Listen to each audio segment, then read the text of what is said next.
Hi, this is Glenn Loury. You are at The Glenn Show at substack.com and at the Glenn Loury YouTube channel, which you'll find described in the accompanying text. But this is The Glenn Show, and I'm with David Kaiser. David is a historian. He has taught at Carnegie Mellon and at the Naval War College for many years, and also at Williams College. He's a PhD from Harvard. He and I are contemporaries from Cambridge in the 1970s and the 1980s. A historian whom I've spoken with here before at the Glenn Show about his book, A Life in History, a memoir that recounts his many years as a historian, historically oriented intellectual, and the changes that have happened in the American Academy over the course of his lifetime. So I'm very happy to welcome David to the Glenn Show. How are you doing, David? I'm doing very well, Glenn, and thanks again for having me. Well, it's my pleasure. I mean, we're having this conversation because you've been insistent in bringing to my attention the problem of the influence of contemporary political currents of anti-racism or whatever it might be on the way that history is written and the way that it's interpreted. And I just thought we only began to scratch the surface of that subject in our last conversation. I'm particularly interested in your thoughts about how the reading of the racial inequality problem in contemporary America as a consequence of historical racism, the structural or systemic racism argument that's employed on behalf of all manner of political program of reparations, of affirmative action, and so on. I'm particularly interested in that, but I'm also just interested more generally in your perspective as a historian on how history is being used in the service of, of different kinds of political aspiration and so on. So that just setting the stage and giving you an opportunity to share some of your own thoughts about this general subject.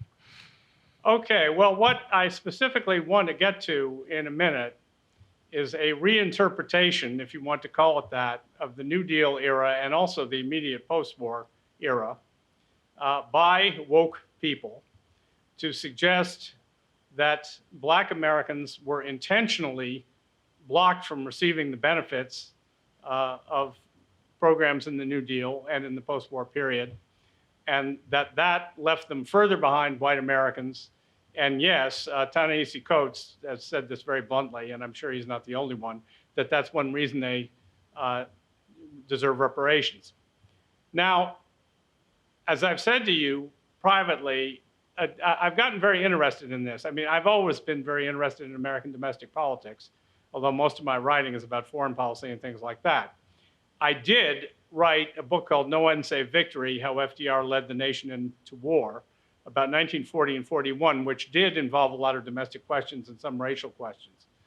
Now, but what I want to say is I've seen this movie before in a different context, in that I've seen how contemporary politics can change the way historians are viewing something, and in a very distorted way. And the previous example I want to talk about is about the Cold War. And of course, for the first 20 years of the Cold War or so, from the mid-40s until the mid-60s, there was an almost unanimous consensus in the US that it was necessary, that we were on the side of the angels, et cetera, et cetera. There were a few dissenters, but they were really on the margins. Then, however, along came the Vietnam War, the origins of which I've also written a long book about. It was a genuine catastrophe. It was a genuine terrible mistake, but it became the spur to reevaluate the whole Cold War in all kinds of ways, and to suggest that this was just, Vietnam was just one more example of the US being the aggressor, of the US being on the wrong side of the history. The US had been too unkind to the communists in the beginning, et cetera, et cetera. Now, for instance, it was by an amazing coincidence in 1965 that an economist named Garo Perovitz brought out a short book called Atomic Diplomacy, Hiroshima and Potsdam, in which he argued that the real reason we dropped the atomic bomb on the Japanese, which he said we didn't need to do to end the war, was to intimidate the Soviet Union. And there had already been a number of books, one by William Appleman Williams. There was shortly thereafter a book by Gabriel Coco, arguing that the key to our policy wasn't resisting communism, it was promoting capitalism all over the world. That's why we made a lot of particular decisions, et cetera, et cetera. And this became very popular in the late 1960s as part of the general attack on everything that our parents and grandparents had done, basically, that you and I witnessed firsthand at Harvard and Northwestern in those years. And, David, let me interrupt just sure. for a minute. Just for a Okay, minute. sure. I just want to slow you down because there's just so much information that's flowing over here. Sure. So we're going to get eventually to the misinterpretation or misreading historically about the New Deal as Yes. having left blacks out. We're going to get to that.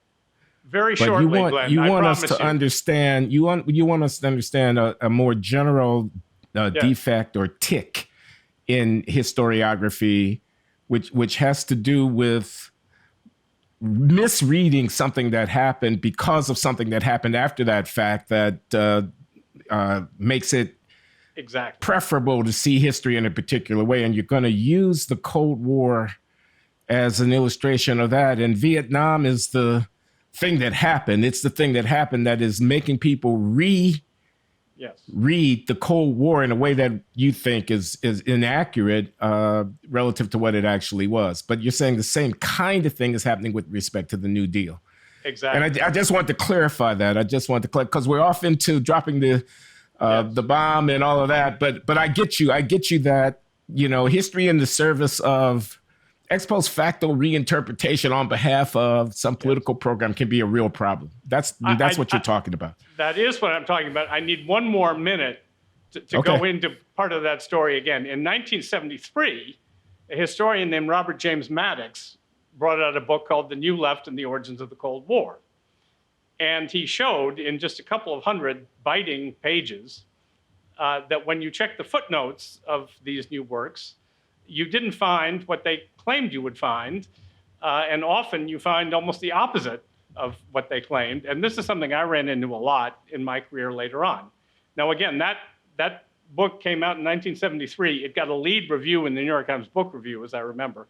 But it really had no major impact on the popularity of these ideas, which actually, thanks to wokeness, I think, they're getting a new lease on life now in analyses of the eternal wickedness of the American empire, et cetera, such as your friend Daniel Beisner, who I admire. Daniel sorry. Besner. And Yeah. I just want to interrupt again because I want to ask you very specifically about that. Okay, go ahead. Because there's one way of reading the Cold War, which is the Union of Socialist Republics. Oh my God, a force for evil in the world, and they're nuclear armed to the teeth. We stood them down against the threat of nuclear annihilation and thereby saved the world. Okay, that's putting a nice little bow on it, but that's one way of reading it. Daniel's way of reading it is exactly the opposite. Yes.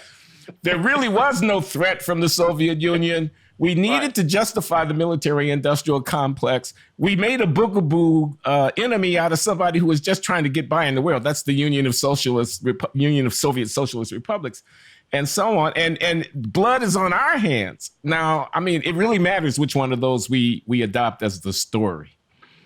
Well, my response would be that the first view is certainly not completely accurate, but it's more accurate. Now, let me just try to summarize very quickly. Was there a Soviet threat in critical areas such as Western Europe and Japan? Yes. I mean, it may have been political at least as much as military, but it was there. Was the Soviet Union going to try to develop a nuclear arsenal? Absolutely, without question. Remember, we offered in 1946 to turn the bombs over to international control. Stalin wasn't interested. The minute the secret was out, okay, at Hiroshima, that this thing existed and this worked, he was going to have it. And within a few years, he did. Now, did the United States, especially in the third world, make a lot of terrible mistakes fighting the Cold War? Yes, without question. My book about the origins of the Vietnam War is called American Tragedy, so that gives you some sense of how I feel about that, and many others do too. The other thing that I think Daniel leaves out is that whether or not it was completely accurate, and it wasn't completely accurate, there was no way that American policymakers coming out of the Second World War could not have been influenced by their experience with Germany and Japan in that war in dealing with the Soviet Union. In other words, that they made assumptions about expansionist totalitarian regimes and what they were capable of. And it's true that the Soviet Union wasn't Nazi Germany. It's true that they weren't determined to conquer the world, but they were a totalitarian, ideological, somewhat expansionist power. I also thought Daniel went a little off the track when he talked about the possibility of détente after the death of Stalin. Now again, there's something to that, and Daniel's obviously a very smart guy. The Malenkov regime that came in did want some détente. That did lead to the end of the Korean War, I'm convinced, and to some conversations and whatnot. But they weren't willing to give up the Soviet Empire. And meanwhile, this is what he left out, Malenkov didn't last very long. He gave way to Khrushchev, who was rhetorically and in other ways very aggressive, who was constantly threatening war over Berlin, and then, of course, eventually moved the missiles into Cuba, and was just a pretty scary guy, as you and I are old enough to remember. We will bury you. The right. line, "We will bury you," is the one that I remember from my childhood. Well, actually, a good friend of mine is a lot more conservative than I am, and who knows Russian and is a Russian historian, said the real translation of that should have been, "We will attend your funeral," okay? Which is a little different. Now, as it turns out, it was we who attended their funeral in 1989. But I think we pushed this far enough. What I'm saying is that the pattern is that because of current events, because of a new generation, for all kinds of reasons, this new view of something in history becomes popular. And some people will stand up and say, hey, wait a minute, you're really building this more or less out of whole cloth, and you've got a lot of problems here. But if the political cause is vibrant enough and popular enough, that won't help very much, except among a few dedicated contrarians, like the kind of people you like to have on the show. And that's how I think of myself, who just like to make up their own mind. But okay. With all that said, we can move into the current case. Before we do, I have a meta question. I mean, because we're going to get to this question of interpreting the New Deal, right? And the role of, to the extent that blacks were excluded, that plays in contemporary racial disparity. We're going to get to that question, but I have to ask this question, and this is about historiography. This is about the thing that I know you care so much about, having spent a life in history. Yes. And the question I want to ask is, I would have thought that the phenomenon that you are describing of contemporary political passions coloring the interpretation of the past would be a problem of journalism, but not a problem of academic historical scholarship. I would have thought that the very point of having a university's history department, with all of the tenure and all of the peer review and all of the sense of the ages, going all the way back, I would have thought that the very point of that was to avoid the disease that you have put your finger on, to be above the passions of the moment. So I have to ask, what has happened to history if the disease is such as you say? Well, I can answer that. I think that was thought to be the point. I think that objectivity was defended by a lot of very important and very great historians on a lot of topics.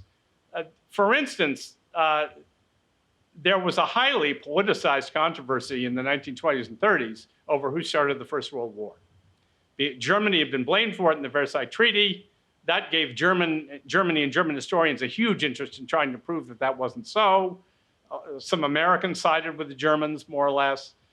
That went on and on. Eventually, some very great works were written, including some by a German later, showing that, in fact, they were very largely responsible.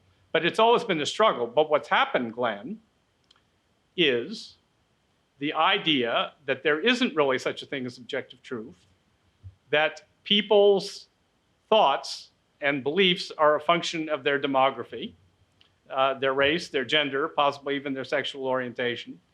And therefore, the goal of academia is not to establish one objective truth. The goal is to allow the voices that have not been heard enough up until now to be heard. And it becomes a taboo to question the validity, in particular, of what a member of an oppressed group says about their history. And that is the dominant ideology now. So that's what delivered the coup de grace to the ideal of objectivity, I would say. Okay, and I think you do say so at length in your memoir, A Life in History. Yes. As I recall. Yes, you're right. They're going to call us old men, though, David. You know, they're going to say we don't get it. That, you know, it's, and not just because you're white, and because I'm not white. but I'm old. I'm old like you. No, I mean, they're going to say we just don't get it, and I don't know what there is to be done. I feel like I'm, you know, inveighing against, you know, it's quixotic, this windmill tilt that we're engaged in, trying to defend objectivity. Well, we could say that, Glenn, but look, I have gotten so much out of my indirect contact with you and John McWhorter over the last few years. And part of it has been the other people I've been introduced to, such as Coleman Hughes. I mean, we haven't been introduced in a face-to-face sense, although I hope that will happen.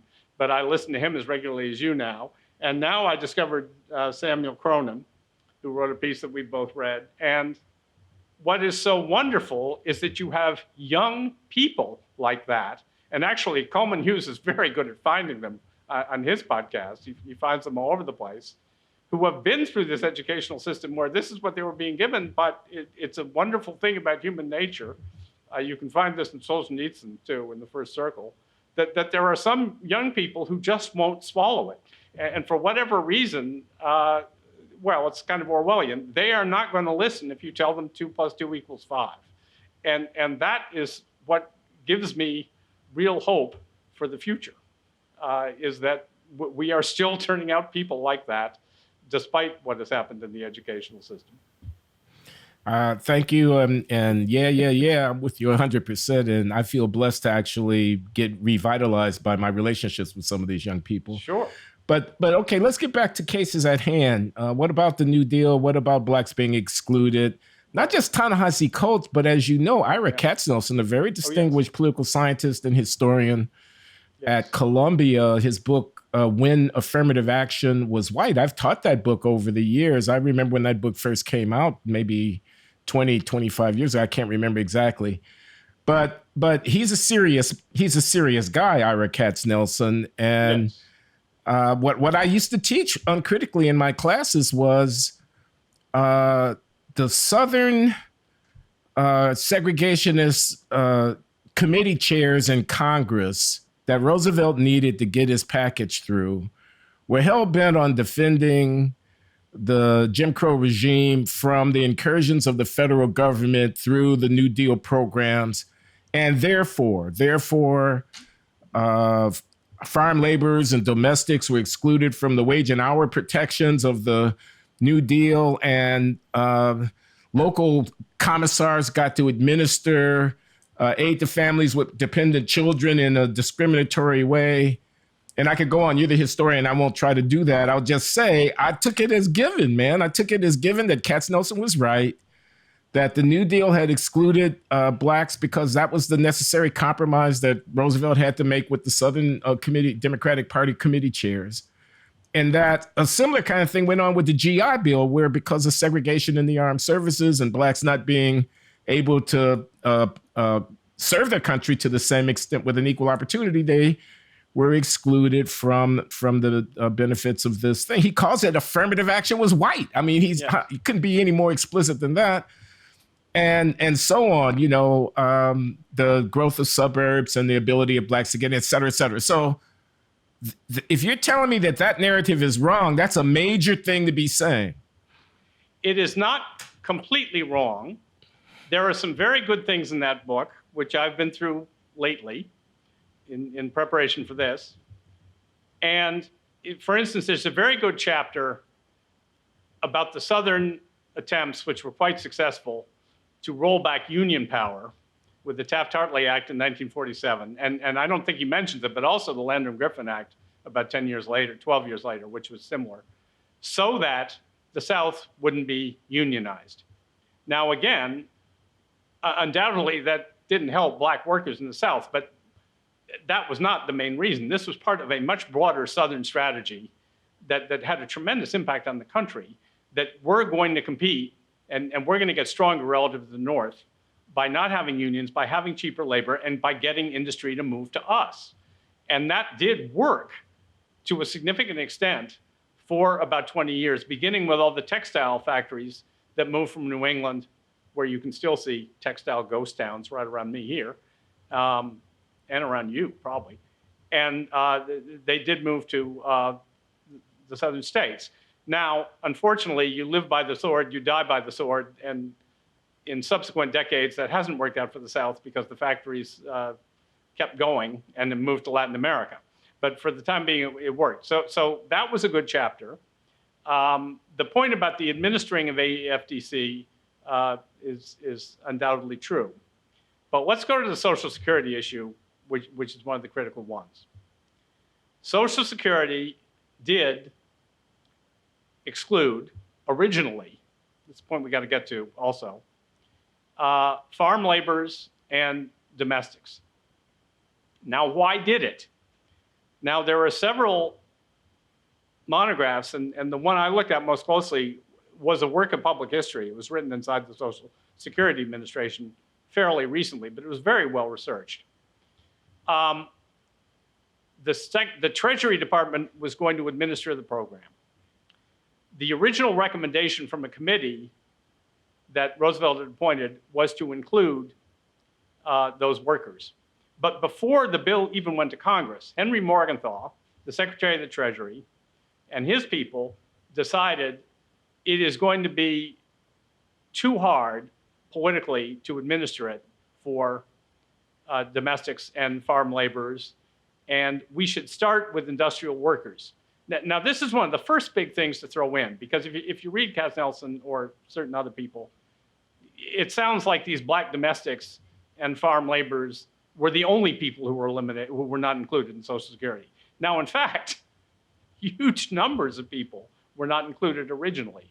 All professional people were not included. All government employees at every level, state, federal, local, were not included. Anybody who worked for a nonprofit was not included. It was basically a program for industrial workers. That's what it was. So that's the way it went to Congress. Now, this study pointed out that at the hearings, there was one man, a very interesting man, Charles Hamilton Houston. I would imagine you know that name. Yes. I've heard of it. Yes, he was the dean of Howard Law School. Indeed. And he was largely responsible, as I learned in college in those benighted late 60s, from a white Southerner, by the way. He was largely responsible for Brown versus Board of Education because he designed the whole strategy that led to it, and Thurgood Marshall was his favorite student. So he testified, and he said you should include domestics and farm laborers, but actually he went way beyond that. He didn't like the whole program. He wanted to throw the whole thing out and just have a universal cash benefit for everybody, which wasn't going to happen. But that was the only time that came up. So they and all those people. Now, so how does Katznelson deal with this? Well, he talks about not the study I read, which was subsequent, but an earlier one that reached exactly the same conclusion, that it was Treasury and it was because they didn't want to administer it. And he says, this argument is not persuasive.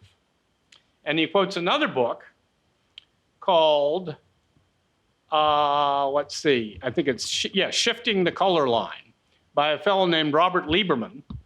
Oh, yeah, I know Robert Lieberman. That. Yes. Who was also at Columbia, I think, when that book was, that's Bob Lieberman's book was published. That's right. Now, Lieberman's book is a very good book.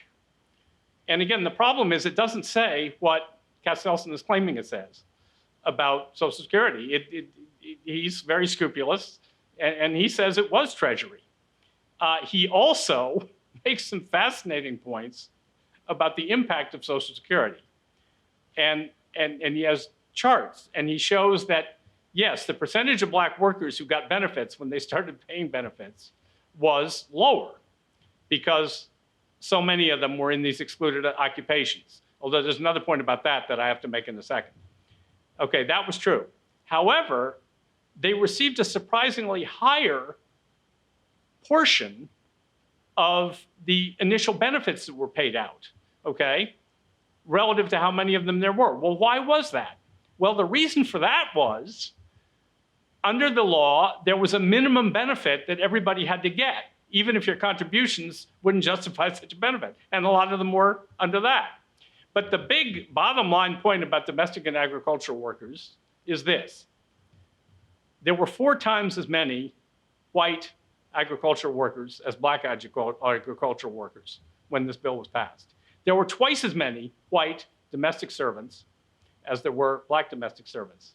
So, if you're going to buy the idea that the exclusion was designed to hurt black people and keep holding them down, you would have to believe that white policymakers hated black people so much that they were also willing to screw much larger numbers of white people just for the sake of holding the black people down. I don't believe that. I found another interesting quote, because then the same thing happened with the Wagner Act about who's going to be able to organize for union labor, and it happened with the Fair Labor Standards Act with the minimum wage.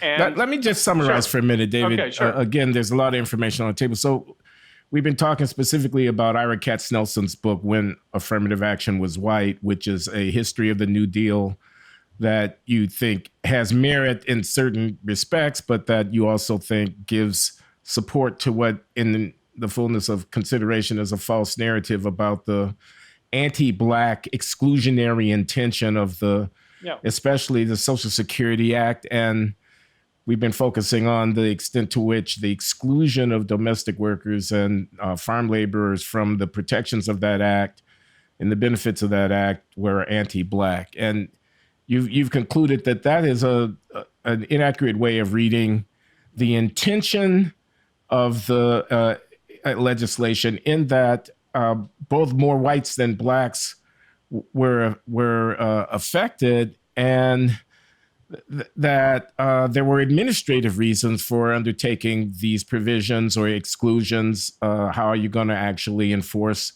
the requirements, maybe more so easily to do so in an industrial employment than in a informal employment or rural employment context?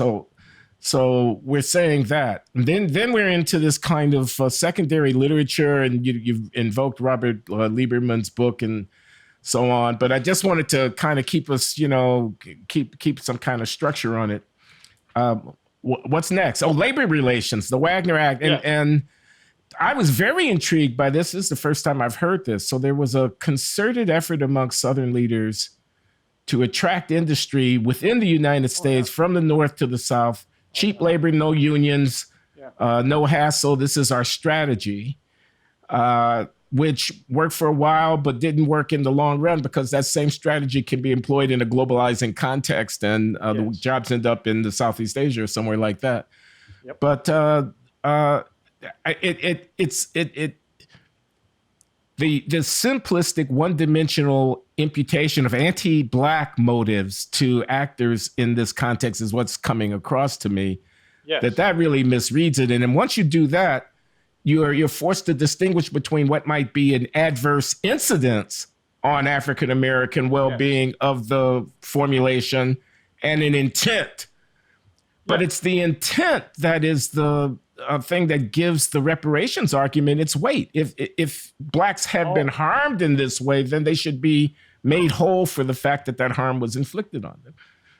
Well, however, any white person who could prove ancestry from a white domestic servant or farm laborer would, you would think, be just as entitled to the same reparation if you were going to make that argument. Now, the other thing I do want to mention about the Social Security thing is they fixed that, Congress did, in the early 1950s.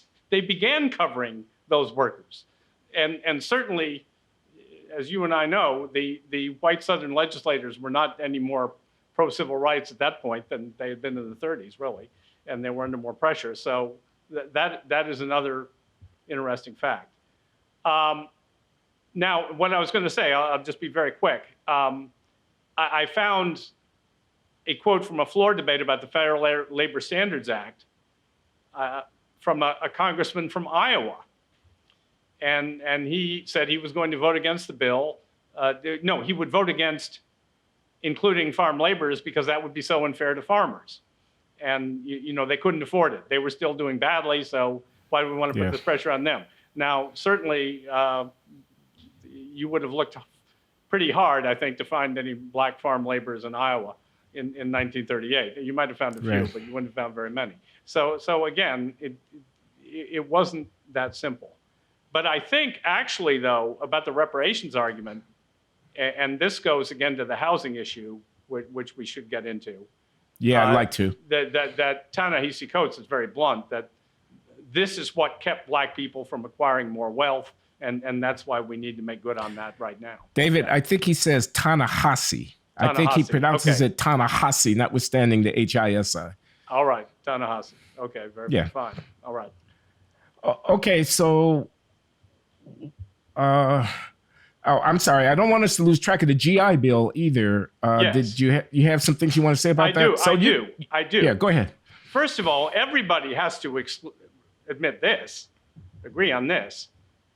There's no formal exclusion of any veteran from any benefit in the GI Bill. I mean, it's a bill for all veterans, period. Now, the black troops had served. They had served often under very difficult conditions. They had served under segregated units. Part of my book about 1940 and 41 is about the initial controversy about that, which is quite depressing reading, although there's some heroic figures in it, but I won't get into that. They had served under segregated units. Some of them had had terrible problems with the military justice system and with white troops, et cetera. And they had been largely, although not completely, excluded from combat units. There were some combat units that performed very well, and one was a tanker unit that fought for General Patton, and whom he spoke very highly of. The issue with the GI Bill, and it's a real issue, was their ability to take advantage of some of the benefits, and particularly the education benefit. If you wanted to take advantage of the college benefit, you had to be able to go to college. First of all, you had to be qualified to go to college. Probably the average educational level of black veterans was lower because the schools, particularly in the South, were so bad. Secondly, obviously, most of the colleges, all the colleges in the South, were segregated. So there were some places in historically black colleges, but probably not nearly enough. As a result, it is true that a lower proportion of black veterans wound up going to college on the GI Bill than white veterans. Actually, the one figure I found, and it's in a Snopes article, so I wouldn't exactly take it to the bank, but it claimed that 28% of white veterans went to college on the GI Bill, and 14% of black veterans did. Now, that's a significant gap, obviously, but it doesn't mean no black veterans. Now, again, the GI Bill, though, stayed in the law. I'm sure a lot of Korean War veterans went. And actually, well, I'll leave it at that. So again, there is some truth to it, but it was not complete exclusion by any means. And in the same way, it was harder for black people to get access to some of the housing benefits for veterans. But at some point, I'm going to look at some of the figures I've developed about what actually was happening to the economic fortunes of Black Americans, particularly in the 20 years after the war. And they really are rather striking, and they show that something good was happening because Black people, as well as white people, were in the lower half of our economy, were making very rapid progress during that period. And that is the thing which, to me, casts the most doubt on the Coates kind of narrative. Okay, well, this is a large point, the point that if you actually look at the outcome as opposed to the inputs, that's right.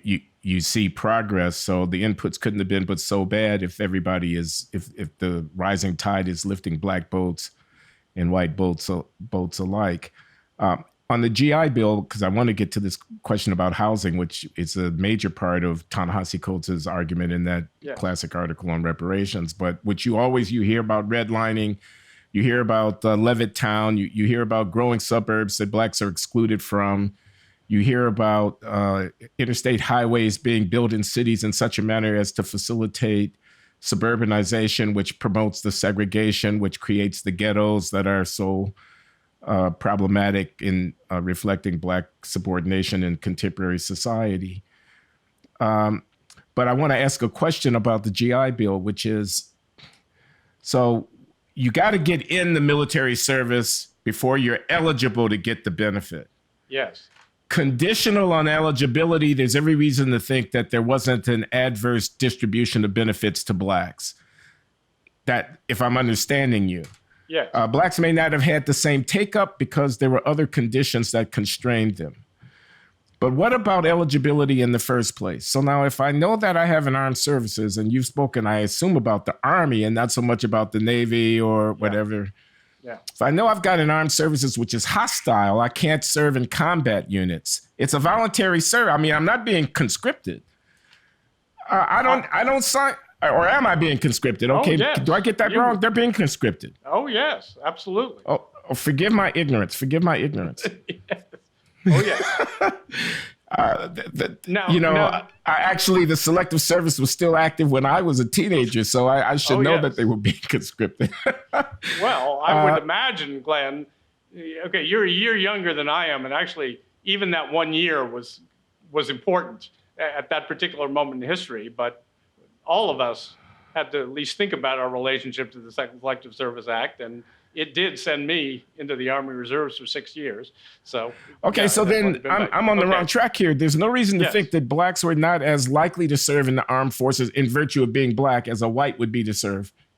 No, except that that they were rejected on medical grounds in larger numbers. Aha. Yes. However, Glenn, I'm glad you brought that up, and I want to say this because I've been thinking about it a lot. We had that draft starting in 1940. I believe it stopped effectively, at least, for a few years in the late 40s, when we just hugely downsized the military.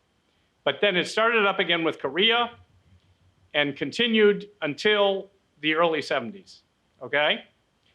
And you had millions of young men from every walk of life, really, doing 2 years or going in the reserves or whatnot all that time. And I think that was a much neglected, not understood source of economic progress and of progress on racial issues for all Americans all that time. It taught a lot of people basic skills. It taught them how to function in an organization. Most important of all, you had white and Black young men dealing with each other, living with each other day to day. I mean, I went through this, and I saw the effect of it, although you also saw the effect of changes that were going on in 1971 in basic training when I was there, but I won't get into that. But that is something that was lost from American life when we got rid of the draft, and I think that was very, very unfortunate for a lot of reasons, and one of them is race relations. Yeah. Such a nice point. This is for men, though. Women weren't being conscripted, but universal service requirement for men, creating a kind of finishing school for the late adolescents that had resonance, had big And that's measurable. That's the kind of thing a historian, an economics historian could try to look at. Yep. I would imagine. Yep. But let's talk about housing. And we've got a few minutes left here, and I'm going to have to ring off because I've got, another thing, et cetera, et cetera. But I want to, the line is that there was a big boom in the post-1950, growth of American suburbs and so on, and blacks were excluded. Redline, credit not available, and other things of the sort that I've alluded to, suburbanization abetted by the development of interstate highways that bypass black communities and commute, et cetera, et cetera. What do you have to say about that aspect of the narrative that justifies, in some people's minds, a claim of black injury entitling us to reparation? Well, okay. There's a very detailed study of redlining that was written just a couple of years ago by the Chicago Fed. You can find it online. It's a very difficult read. I mean, I hope you won't be offended, Glenn, but you economists, when you want to make something hard to read, you're very, very good at that as a group. I'm not saying anything about you personally. I'll try not to take that personally. All right, please don't. But some things did emerge from it. The idea was to identify, it was called Area D, and they drew around it in red, areas where it would be dangerous to promote mortgages. Now, it is true, and it's very depressing, that some of the evaluations of areas would list a significant black presence as a negative feature. However, most of the people in those areas were white, not black. And in fact, that article that we've discussed by Samuel Cronin, who has also looked into this very carefully, he actually claims that even today, the largest number of people in those redline areas are white. And there's a large Hispanic population there now too, and also some blacks. Now, they became blacker to some extent, perhaps as a result of redlining. But again, I want to go to the bottom line here. This comes from another webpage that I want to commend everybody to, called What Happened in 1971. Actually, it's entitled What the F Happened in 1971. And it's a series of economic... What the F happened in 1971? 1971, right. Because it's a series of economic tables, okay, various economic indicators, most of them having to do with the distribution of income from the 30s until the present. And basically, the point of it is that up until 1971, a lot of things about income distribution were going in a good way. And at that point, things flipped and things have been going in the opposite direction ever since. But there are a couple of tables having to do with race. And, okay, this one is about income. I'll get to the housing one in a minute. I'm sorry, the housing one came from somewhere else, but I'll give you that in a second. This is about income. Okay, in 1946, average black income was 50% of white income. In 1972, average black income was 68% of white income. So here we have a period of one of the highest growth periods in American history. Okay, everybody's doing much, much better. Now, at the end of that period, the black population is still doing worse, but they've been progressing faster than the white From period. 50% to 68% in 20 years. That's right. And yes, during that period, this is another table, the income in the bottom 90% of the population, the whole population, tripled. Now, the other thing is about housing, okay? And from 1940 to 1980, which is roughly the area of redlining, the number of owner-occupied white households, am I saying that right? In other words, the number of white households where they own their home went from about 43% to 75%, okay? And in that same period, the figure for black households goes from 21% to 56%. And it's a pretty straight line on the graph. So again, yeah, the suburbs were segregated, most of them. That's true. It was easier for white people to get mortgages. There was redlining, but nonetheless, in that period, black homeownership and therefore black wealth was making extraordinary gains. And then suddenly, around 1980, all these income and housing gains begin to slow. As a matter of fact, since 1980, the black homeownership rate, according to a paper by Collins and Margot, that's where this came from, has fallen 4%. And that really is a staggering bunch of statistics that I know Bob cannot Margot. pretend to explain as to what I know has Robert gone wrong Margot. then. He used to be my colleague at Boston University. Okay. Okay. Redlining was a real thing. I remember this photograph that's in Thomas Segru's Bancroft Prize-winning book, The Origins of the Urban Crisis. It shows on 8 Mile Avenue in Detroit, a wall that's a mile long and 6 feet high that he says the federal authorities required as an underwriting requirement that the wall be constructed to bound a district where federally underwritten loans were going to be made to finance housing development, because blacks were on the other side of the wall and we needed the wall to keep the blacks from coming into the community. And that's a very, very powerful kind of metaphor for this exclusion narrative. You're telling me redlining happened and that some of the redlining was grounded in the fact that blacks were in a neighborhood and people thought it would not make for a good financial bet. But you're also telling me that was a factor they mentioned. I don't think it was the only factor, but yeah. It wasn't the only thing that was going on, and the neighborhoods were mostly white that were subjected to this kind of restraint. But you're also saying, and this is so very powerful, if we look at what actually was happening for low-income people and for black people in the period between 1940 and 1970, it's damned good news. A whole lot better news than anything we could report for what has happened for them since. And black people rode that wave up just like everybody else. So a historically based argument that says blacks were excluded from the engine of prosperity is just wrong on its face. And the other side of that is also mentioned by Samuel Cronin and in that article in Quillette. Okay, he talks about the wealth gap, today's wealth gap, okay?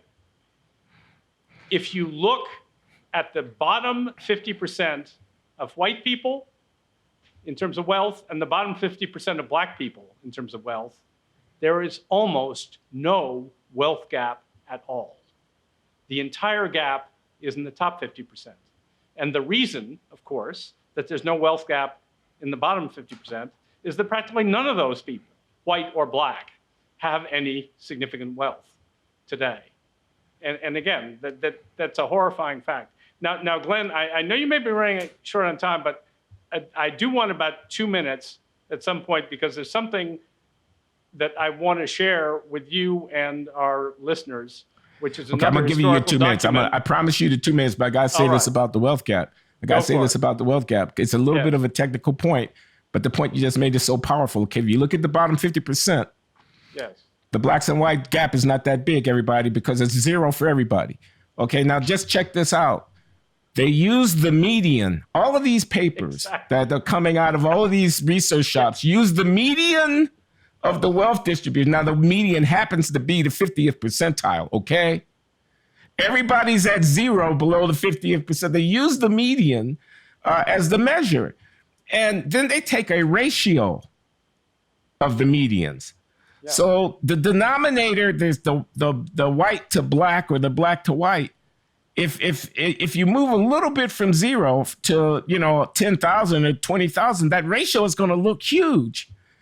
So there's, how do you lie with statistics? Well, one of the ways you lie with statistics is to take the ratio of medians and use that as an indicator of the relative status of the two groups. Just had to get that point in. I'm a fellow of the Econometric Society. We don't sleep well at night when people do this kind of banditry with statistics. Right. Okay. Oh. But did you want to say anything more about housing and wealth, or do you want your 2 minutes? Because I've got maybe 10 minutes here before I have to sign off. But that's about it. What I want to do is I want to read everybody a historic document from 1940 to show that there are other ways to look at what's wrong with America for both white and black people. Now, Glenn, since you grew up in Chicago, I would guess that you are familiar with the Chicago Defender. Oh, yeah, that's the African American newspaper. Their offices were on South Michigan Avenue, about 25th Street or something like that. I used to walk by that building. It was a historical building where the Defender was being published. Oh, yeah, I loved, as a boy growing up in the 50s and 60s, I loved reading the Chicago Defender. Well, I read a good deal of it from the early 40s, and I was very impressed. But what I'm going to read from, I can't read the whole thing, it would take too long, but I promise you I'm not cheating about this when we come to the most interesting point about this. This is an editorial from the first week in November 1940, giving a recommendation to their readers of who to vote for. So here we go. It starts out as follows. President Roosevelt's insistence on a democratic way of life has stirred the wrath of big business to the point of foaming at the mouth. The major reforms inaugurated by the present administration were intended to salvage the forgotten man and the neglected masses out of social chaos and economic oppression. But big business does not want such a program. It has never wanted it. The New Deal measures are too concerned with broad humanitarian principles for the comfort of those who believe in democracy, but democracy for the money changers, the industrial tycoons, the oil magnates, the wolves of Wall Street, and not for the lowly, the poor, and the unfortunate. The real issue of the campaign is not the third term, for which the masses don't give a tinker's damn. It's not national defense, although the question of a big army and a big navy is a horse every candidate likes to ride. It's not our foreign policy, for Mr. Roosevelt and Mr. Wilkie see eye to eye on the basic propositions involved and on the steps necessary to implement and assert our foreign policy. The real issue is Mr. Roosevelt and New Dealism, I beg your pardon, which is Republican opponent attacks behind the mask of third term, national defense, relief, jobs, etc. And then he goes into a long attack on Wendell Willkie, corporate lawyer who was running against Roosevelt. And then I'm going to go to the end. He talks about, okay,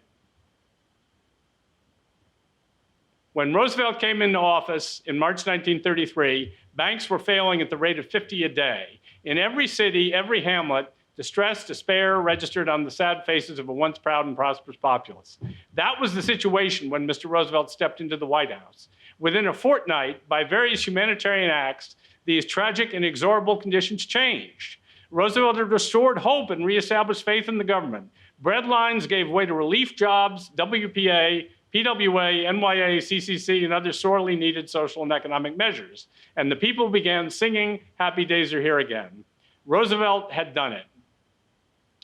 President Roosevelt has placed himself squarely on the side of the people's interests against those of the money changers in the temple. No administration in our history has done more than the New Deal to achieve economic and social democracy. Roosevelt's defeat would be a victory not only for the dictators of Europe, but also for the financial moguls of USA. It would be suicidal for the masses to place their faith in Wendell Willkie, who promises everything from a bag of peanuts to a shooting star. He is for big business, and big business is against the common people. Now, as you may have guessed, the thing that moves me to tears about that editorial in the environment we're in today is that there is not one word in it about race. There is no indication that this is a black newspaper. It's not aimed at black readers. They are speaking as citizens, and they are speaking on behalf of everybody and making very powerful points. And I feel that's the kind of a spirit we need more of today all through the population. Thank you, David. David Kaiser, you're welcome. Historian. The Negro newspaper, the Chicago Defender, 1940 editorial endorsing Franklin Delano Roosevelt for a third term. And this appealed to our citizenship in this great country across racial lines being as important to the civic health of our republic in the year 2021 as it was in the year 1940. Thank you very much for that, David. And we must continue the conversation. I like talking to a historian. It makes me feel good to, get some grounding in the thing. And it's a struggle that we're engaged in here to try to maintain a kind of intellectual integrity. And I think you're contributing to that. So thank you very much. Well, thank you very much for those kind words, Glenn, and thank you for what you've been doing here for all this time. And it's a big moment for me every week when there's a new episode to listen to. So That's keep kind at of you it. to say. And Kind of you to say. we've got to meet face to face soon too. It's not that difficult to arrange. We're pretty nearby. Okay. I'm for that.